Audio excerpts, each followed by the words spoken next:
Dəyərli xanımlar, bugün sizə illərlə usta çalışmış bir xanımın mənə verdiyi əsl qat-qat xəmir reseptini paylaşacağım. Bu resepti heç bir sosial platformada görməmisiniz. Məncə bu resepti qaçırmamalısınız.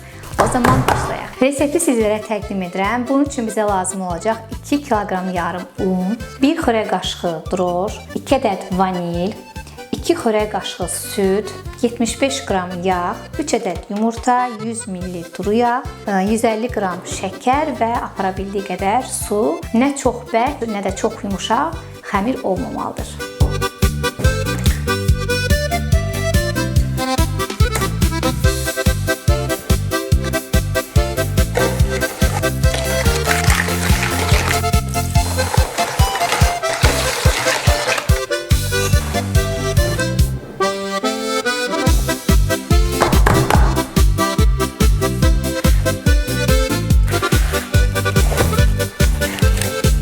Bu möhkəmlikdə və bu yumuşaqlıqda xəmir alınır. Xanımlar, xəmirimiz artıq hazırdır. 10 dəqiqə dinləndirdikdən sonra davam edəcəyik. Dəyərli xanımlar, artıq xəmirimizi gözlətmişik, 10 dəqiqə gözlətdik. Xəmirimizə dəyirman unundan istifadə etdim. Ara qatları üçünsə möcüzənin kərə ləzzətli yağından istifadə edəcəm. Həqiqətən çox gözəl alınacaq. İndi isə sizə deyim, biz xəmirimizi böləcəyik. 2 kiloqram yarım kündəyə 350 qram yağ gedəcək. Kündəliyirik. Burada 2 kiloqram yarım kündəmiz var. 2 kiloqram yarım una, 350 qram ortalarına yağ istifadə edəcəyik. Xəmirimizi yayaq.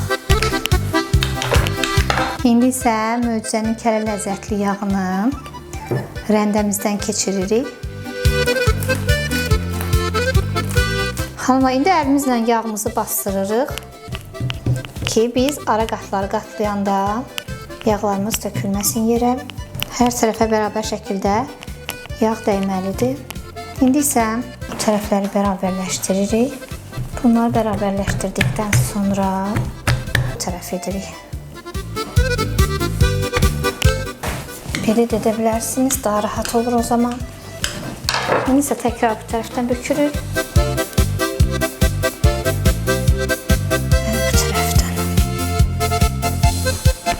Xanımlar, artıq birinci qatımız hazırdır. Bunu soyuducunun orta gözündə saxlayacaq ən azı yarım saat, 40 dəqiqə. Bu prosesi 3 dəfə təkrarlayacaq. Ondan sonra biz qat-qat xəmirimizi istifadəyə verə bilərik.